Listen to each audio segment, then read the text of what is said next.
এই video tutorial থেকে আমরা স্কোয়ার বা বক্স প্যাটার্ন 2 এটাকে সলিউশন করব সি প্রোগ্রামিং এর সাহায্যে। ঠিক আছে, তাহলে বক্স প্যাটার্ন 2 তে আমরা কি বলতে যাচ্ছি? আমরা বলতে যাচ্ছি যে আমাদের কাছে এরকম একটা বক্স দেয়া আছে বা এরকম একটা প্যাটার্ন দেয়া আছে, যার প্রথম রো এর প্রত্যেকটা ভ্যালুই 1 আছে, সেকেন্ড রো এর প্রত্যেকটা ভ্যালু 0, থার্ড রো এর প্রত্যেকটা ভ্যালু 1, ফোর্থ রো এর প্রত্যেকটা ভ্যালু 0। তার মানে প্রথম রো 0, সেকেন্ড রো 1, প্রথম রো 1, সেকেন্ড রো 0 1 0 1 0 এভাবে শুরু হবে। ঠিক আছে, তো আমি আশা করতে পারি যে অনেকে লজিকটা ধরে ফেলেছেন অলরেডি। তো লজিকটা আসলে কি, লজিকটা একটু খেয়াল করলে বুঝতে পারবেন। সেটা হলো, আমরা এইখানে যে রোটা ইউজ করলাম, এই রোটা হচ্ছে আমাদের 1 নাম্বার রো, যার প্রত্যেকটা ভ্যালু 1। এই রোটা হচ্ছে আমাদের 3 নাম্বার রো, যার প্রত্যেকটা ভ্যালু হচ্ছে 1। এই রোটা হচ্ছে 5 নাম্বার রো, যার প্রত্যেকটা ভ্যালু হচ্ছে 1। তাহলে কি হবে, এরপরে 7 নাম্বার যে রোটা হবে সেই রো এর প্রত্যেকটা ভ্যালু 1 হবে। এরপরে 9 নাম্বার যে রোটা হবে সেই রো এর প্রত্যেকটা ভ্যালু 1 হবে।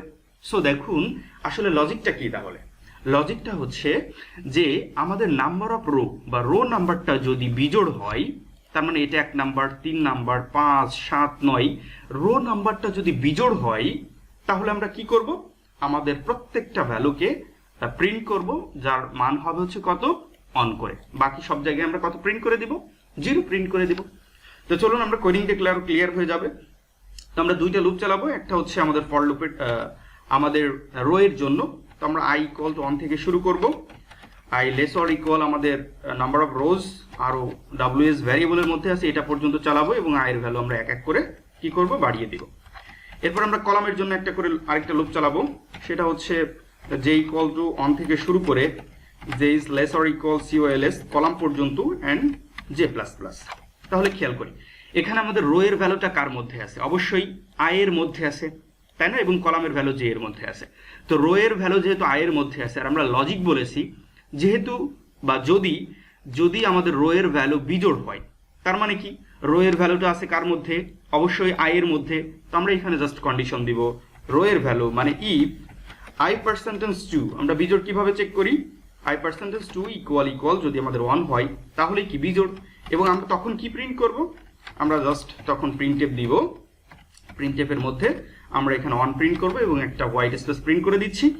এবার খেয়াল করেন, এটা তো হলো যে i এর ভ্যালু যখন কি হবে, i এর ভ্যালু যখন বিজোড় হবে তখন আমাদের 1 প্রিন্ট হবে। তার মানে রো এর ভ্যালু যখন বিজোড় হবে তখন 1 প্রিন্ট হবে। তার মানে এটার জন্য সবগুলো 1 প্রিন্ট হলো। আমরা কি এটার জন্য কোনো কন্ডিশন দিচ্ছি?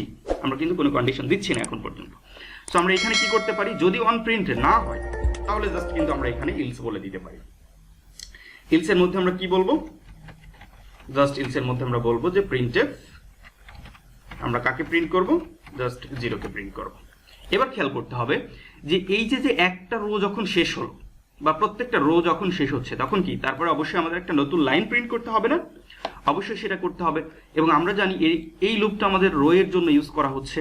সো এই লুপের মাধ্যমে বা এই লুপের প্রত্যেকটা ভ্যালুর বা প্রত্যেকটা উপাদানের কাজ যখন শেষ হবে আমরা একটা করে ব্যাকস্ল্যাশ n প্রিন্ট করে দিব। তো আমরা দেখতে পাচ্ছি যে আমাদের এই লুপটা শেষ হচ্ছে এই জায়গাতে।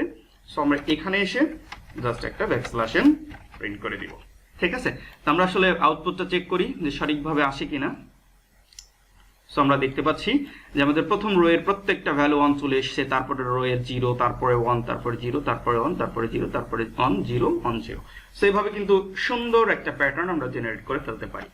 ঠিক আছে, তো এই লজিকটা কিন্তু আমরা উল্টিয়েও করতে পারি। যেমন হচ্ছে আমরা যদি এখানে বলতাম যে i%2 ইকুয়াল 0, তার মানে আমাদের রো এর ভ্যালু যখন 0 হবে, রো এর ভ্যালু যখন জোড় হবে, তাই না? তো এটা হচ্ছে 2 নাম্বার রো, এটা হচ্ছে 4 নাম্বার রো। তার মানে রো এর ভ্যালু যখন জোড় হবে তখন আমরা জাস্ট এখানে যদি 0 প্রিন্ট করি এবং আদারওয়াইজ আমরা যদি 1 প্রিন্ট করি, তাহলেও কিন্তু আমাদের প্রোগ্রামটা সঠিকভাবে কাজ করার কথা। দেখুন আমাদেরকে সঠিকভাবে আউটপুট দিচ্ছে। ঠিক আছে, তো এইভাবে আসলে ডিফারেন্ট প্যাটার্ন আপনারা জেনারেট করতে পারবেন। তো আমরা এর পরের ভিডিওতে চেষ্টা করব আরেকটু আপডেটেড একটা প্যাটার্ন দেখানোর জন্য। তো সেটা দেখার আমন্ত্রণ জানিয়ে আজকের মতো শেষ করছি। ধন্যবাদ সবাইকে।